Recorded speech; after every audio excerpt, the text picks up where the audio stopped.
Comment refuser lorsqu'on voit ton sourire un majeur petit débat?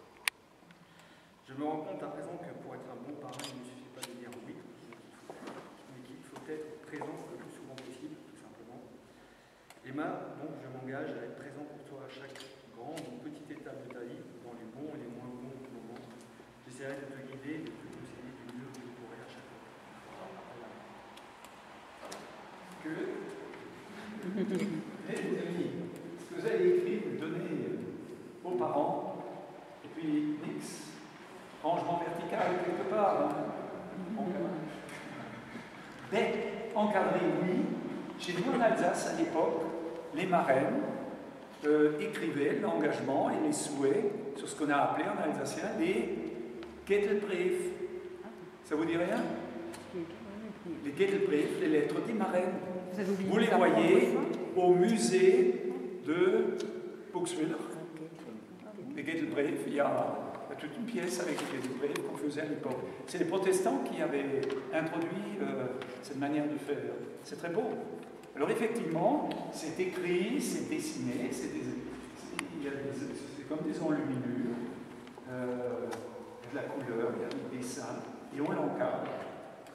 Je ne demande pas tant, mais vous aurez quand même aux parents pour que Emma, à l'âge de raison, quand elle commencera à lire, pourra découvrir elle-même ce que vous avez dit le jour de son baptême, et ça permettra aussi de faire le point, de voir où on en est.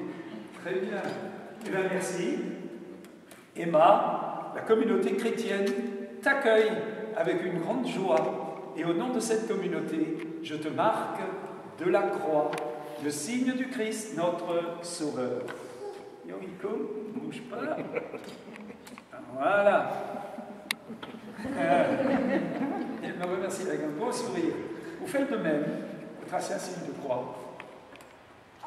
Nathan, vas-y. Là aussi.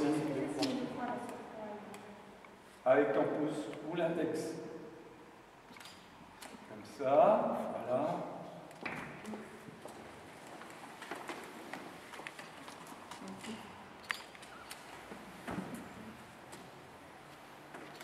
Oui, passe, j'ai tout le temps.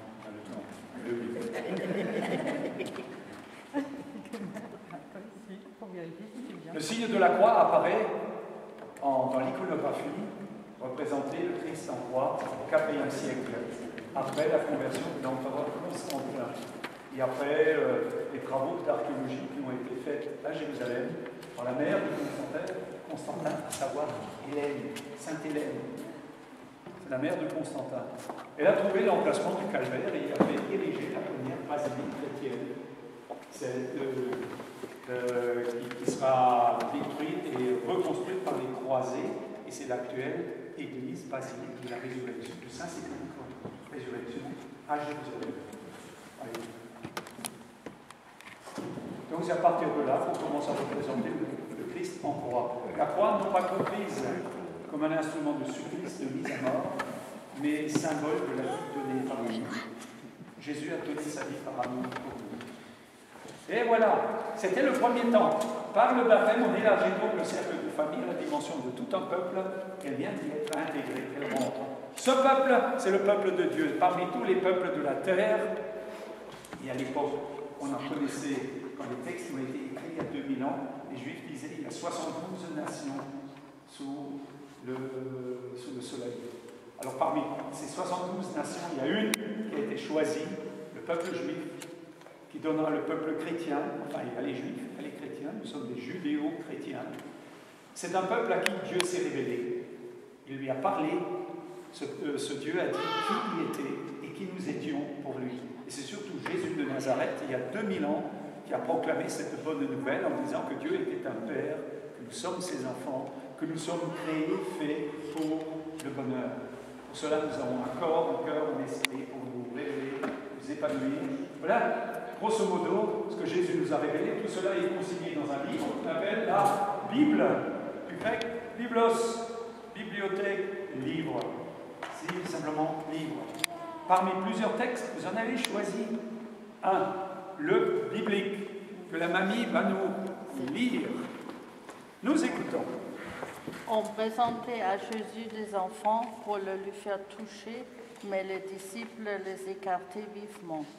Voyant cela, Jésus se fâcha et leur dit, « Laissez les enfants venir à moi, ne les empêchez pas, car le royaume de Dieu est à ceux qui leur ressemblent.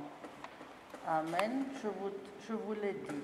Celui qui n'accueille pas le royaume de Dieu à la manière d'un enfant n'y entrera pas. » Il les embrassait et les bénissait en leur imposant les mains.